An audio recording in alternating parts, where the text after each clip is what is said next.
Hello friends, मैं सौरभ आप सभी को अपने यूट्यूब चैनल सौरभ एकेडमी पे स्वागत करता हूं। साथियों, BPSC previous year question series का यह तीसरा लेक्चर है। इससे पहले मैंने पार्ट 1 और पार्ट 2 आधुनिक भारत के इतिहास से संबंधित प्रीवियस ईयर क्वेश्चन को अपलोड कर दिया है। उसको जाकर आप लोग अवश्य देख लें। अगर आप चैनल पर नए हैं तो मेरे यूट्यूब चैनल सौरभ एकेडमी को सब्सक्राइब करें और सेशन अच्छे लगे तो अपने दोस्तों के साथ शेयर करें। तो चलिए फ्रेंड्स, आज हम लोग शुरू करते हैं। आज का पहला प्रश्न है, फैराजी आंदोलन की शुरुआत किसने किया था? इसका सही उत्तर होगा हाजी शरियतुल्लाह ने किया था। ऑप्शन नंबर ए इसका सही उत्तर होगा। अगला प्रश्न है, पुस्तक poverty and on British rule in India किसने लिखी थी? ऑप्शन ए है आरसी दत्त, दादा भाई नौरोजी, बिपिन चंद्रपाल, लाला लाजपत राय। तो इसका सही उत्तर होगा दादा भाई नौरोजी, ऑप्शन नंबर बी। 1929 में कांग्रेस अधिवेशन में पूर्ण स्वराज का पताका किसने उठाया था? मौलाना मोहम्मद अली, पंडित जवाहरलाल नेहरू, वल्लभ भाई पटेल, सुभाष चंद्र बोस। इसका सही उत्तर होगा पंडित जवाहरलाल नेहरू। फ्रेंड्स, 31 दिसंबर 1929 को रावी नदी के तट पर कांग्रेस का वार्षिक अधिवेशन हुआ था, जिसमें पंडित जवाहरलाल नेहरू ने उसकी अध्यक्षता की थी। और उसी अधिवेशन में यह घोषणा किया गया था कि 26 जनवरी 1930 से पूर्ण स्वतंत्रता दिवस मनाया जाएगा। अगला प्रश्न है, निम्न में से कौन सा ईस्ट इंडिया कंपनी के सिपाहियों को विद्रोह बनाने का कारण नहीं था?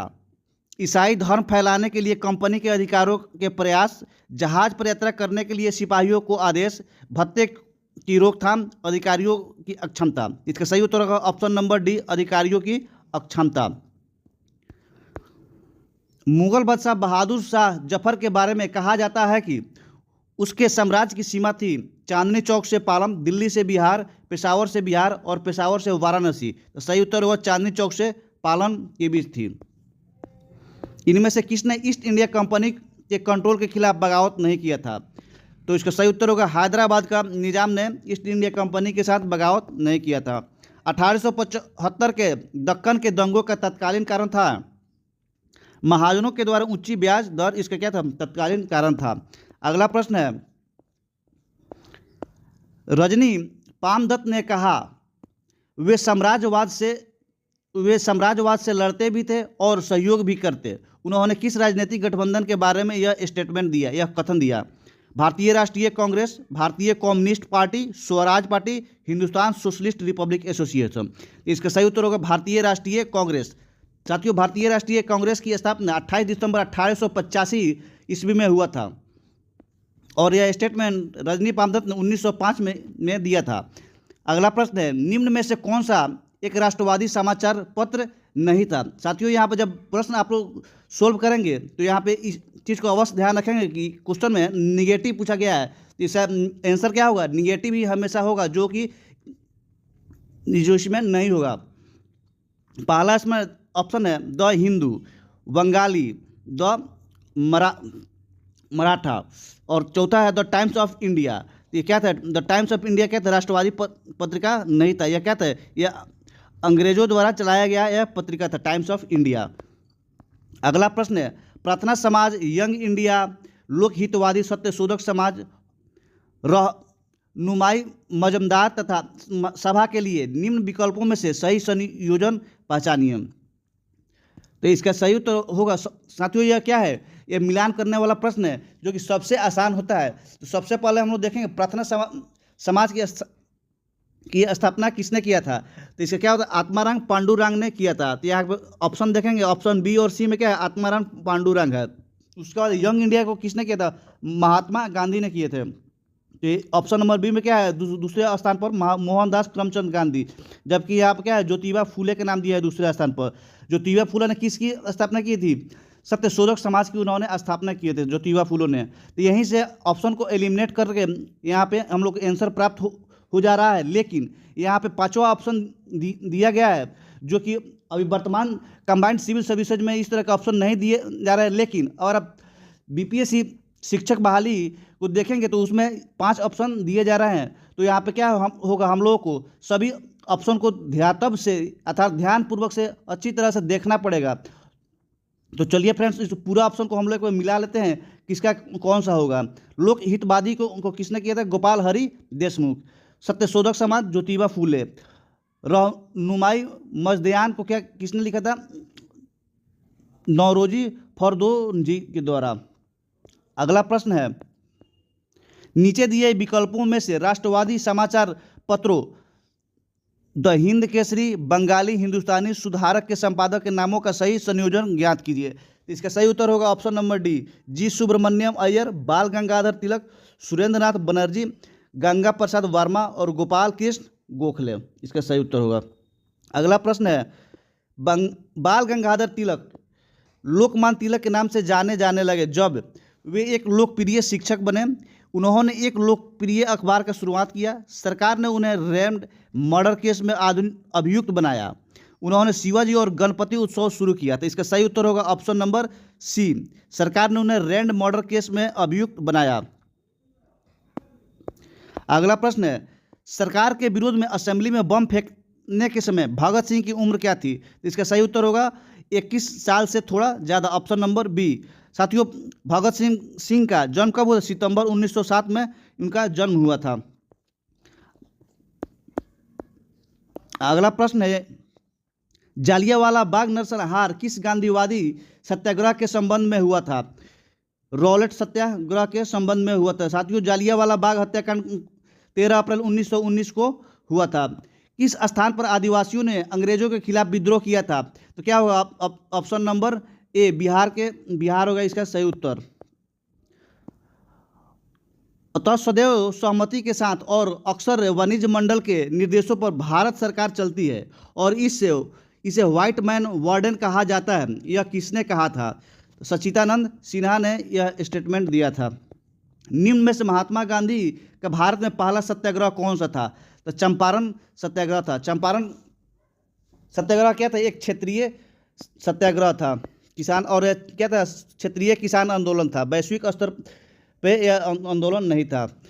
अगला प्रश्न है, गांधी जी के असहयोग आंदोलन में लोगों को शराब से परहेज करने का आग्रह किया गया, फलस्वरूप सरकार के राजस्व में क्या भारी कमी आई। एक प्रदेश की सरकार ने लोगों को फिर से शराब पीने को प्रेरित करने के लिए प्रमुख व्यक्तियों की एक सूची प्रसारित की जो शराब पीते थे। उस प्रदेश का नाम बताइए। तो इसका सही उत्तर होगा ऑप्शन नंबर बी, क्या? बिहार होगा। अगला प्रश्न है, फरवरी 1938 में बिहार की चुनी हुई सरकार ने किस कारणवश इस्तीफा दे दिया?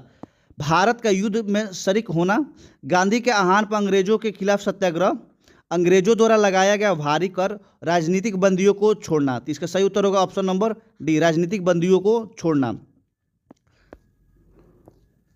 अगला प्रश्न, अब हम लोग 63वीं बीपीएससी का आधुनिक भारत के प्रश्न को हम लोग देखेंगे। तो यहाँ पे प्रश्न है, निम्न में से किस देशी रियासत के अंग्रेजों ने अपने क्षेत्र में नहीं मिलाया था? तो इसका सही उत्तर होगा Gwalior, option number B. Gandhi ji के नमक सत्याग्रह का एकमात्र उद्देश्य क्या था? नमक कानून को निरस्त करना, सरकार के सत्ता की कटौती, आम लोगों के लिए आर्थिक राहत और भारत के लिए पूर्ण स्वराज। तो साथियों, इसका सही उत्तर होगा option number B. Option number B कैसे होगा? उपयुक्त में से एक से अधिक इसका एग्जैक्ट आंसर होगा। ऑप्शन नंबर ए भी सही है और ऑप्शन नंबर सी ए भी सही है। नमक कानून को निरस्त करना और आम लोगों के लिए आर्थिक राहत करना, यही नमक सत्याग्रह का मेन उद्देश्य था। अगला प्रश्न है, 1921 का मोपला विद्रोह कहाँ हुआ था? तो केरल में संपन्न हुआ था मोपला विद्रोह 1921 में। भारत में स्वदेशी आंदोलन के दौरान किस दौरान हुआ था? गांधी जी का चंपारण सत्याग्रह, बंगाल विभाजन के विरुद्ध, रॉलेट एक्ट के विरुद्ध, असहयोग आंदोलन के विरुद्ध। सही उत्तर होगा ऑप्शन नंबर बी, बंगाल विभाजन के विरुद्ध हुआ था। अगला प्रश्न है, राजेंद्र प्रसाद ने किसे पाकिस्तान का जन्मदाता माना है? लॉर्ड मिंटो को उन्होंने माना है। बम्बई प्रेसिडेंसी एसोसिएशन की स्थापना किसने की थी? फिरोज शाह मेहता और केटी तिलंग के द्वारा किया गया था, इसलिए इसका सही उत्तर होगा ऑप्शन नंबर ई, उपयुक्त में से कोई नहीं और उपयुक्त में से एक से अधिक। इंपीरियल कैडेट कॉर्पस की स्थापना किसने की? Lord Minto, Lord Curzon, Lord Lytton और लॉर्ड रिपन। इसका सही उत्तर होगा Lord Curzon, option number B, जो कि 1904 में इसकी स्थापना किए थे। कर्नल बाइली की हत्या के आरोप में किसे मृत्युदंड दिया गया? मदन लाल ढींगड़ा को यह सजा दिया गया था। भारतीय उच्चायुक्त के पद उच्चायुक्त के पद का किस अधिनियम से सृजित हुआ? ऑप्शन नंबर बी, भारत सरकार अधिनियम 1919। भारतीय राष्ट्रीय कांग्रेस ने किस गोलमेज सम्मेलन में भाग नहीं लिया? तो प्रथम, द्वितीय और तृतीय, क्या किसमें भाग नहीं लिया था भारतीय राष्ट्रीय कांग्रेस? इसका सही उत्तर होगा ऑप्शन नंबर ई, क्योंकि भारतीय राष्ट्रीय कांग्रेस प्रथम और तृतीय में भाग नहीं लिया था, इसलिए इसका उत्तर होगा ऑप्शन नंबर ई। अगला प्रश्न है, महात्मा गांधी ने भारतीय राष्ट्रीय कांग्रेस की किस अधिवेशन की अध्यक्षता किए थे? तो 1924 के कांग्रेस की अध्यक्षता किए थे, जो कि बेलगांव में हुआ था। अगला प्रश्न, इनमें से कौन कैबिनेट मिशन के सदस्य नहीं थे? साथियों, मैंने अपने पहला लेक्चर में ही इसका एक ट्रिक बताया था, क्योंकि यहाँ क्वेश्चन फिर से दोबारा रिपीट हुआ है, तो फिर से मैं इस अपने ट्रिक को बता रहा हूँ।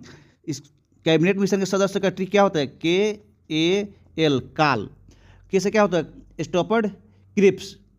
और ए से क्या होगा? AV Alexander. और एल से क्या होगा? Pethick Lawrence. तो ये इन्हीं 3 सदस्यीय कैबिनेट मिशन में सदस्य थे। और तो इसका क्या पूछा? नहीं थे, तो क्या होगा? वेबल इसका सही उत्तर होगा, ऑप्शन नंबर बी। नाउ और नेवर पैम्पलेट किसने लिखा था?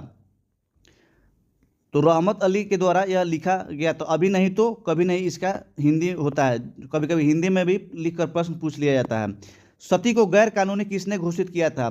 तो विलियम बेंटिंग ने इसको घोषित किया था, ऑप्शन नंबर बी।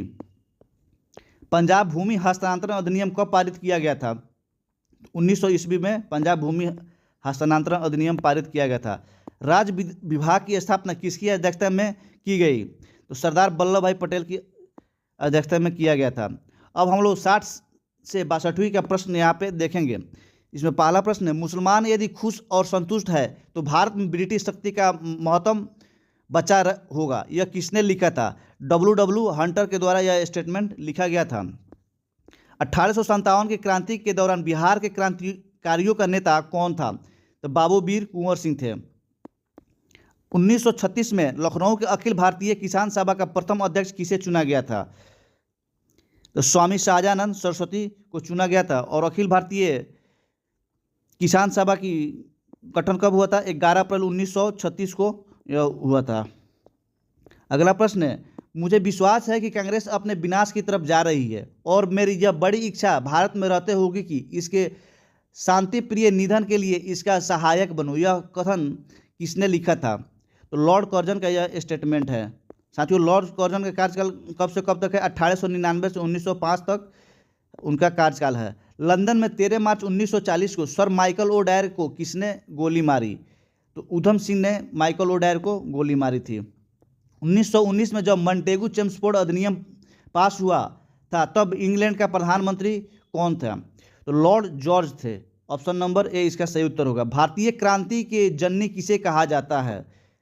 तो मैडम भीकाजी रुस्तम कामा को कहा जाता है, जिन्होंने 1907 में स्टुअर्ट गार्ड में भारतीय झंडा का पताका फहराया था। समाजवाद का समर्थक कौन था? और 1933 में ब्रिटिश शासन देशी राज्य जमींदारवाद और पूंजीवाद को उखाड़ फेंकना चाहता था, तो कौन था? जवाहरलाल नेहरू थे। चटगांव शस्त्र छापामारी की योजना बनाई थी, सूर्य सेन के द्वारा यह योजना बनाई गई थी। क्रांतिकारी गतिविधियों के साथ कौन सी पत्रिका जुड़ी नहीं है? यहाँ पे फिर क्या है? निगेटिव पूछा है, नहीं पूछा है। तो संध्या, युगांतर, गदर और यंग इंडिया। यंग इंडिया क्या है? क्रांतिकारी गतिविधियों से यह पत्रिका जुड़ी नहीं है।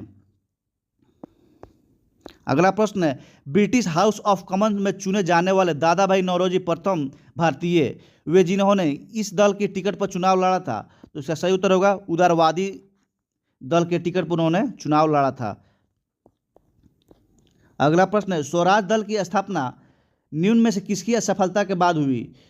तो असहयोग आंदोलन की असफलता के बाद स्वराज दल की स्थापना हुई। 1929 में खुदाई खिदमतगार को किसने संगठित किया? तो अब्दुल गफर खान के द्वारा खुदाई खिदमतगार को गठन किया गया था। ऑप्शन नंबर ए इसका सही उत्तर होगा। कैबिनेट मिशन भारत कब आया? कैबिनेट मिशन साथियों इसका सही उत्तर होगा ऑप्शन नंबर ई। कैबिनेट मिशन भारत 24 मार्च 1946 को आया था, जो कि किसी ऑप्शन में नहीं है, इसलिए इसका उत्तर होगा ऑप्शन नंबर ई। भारतीय राष्ट्रीय कांग्रेस की पूर्ववर्ती संस्था थी इंडियन एसोसिएशन थी, जो कि बाद में भारतीय राष्ट्रीय कांग्रेस में इसको विलय कर दिया गया था।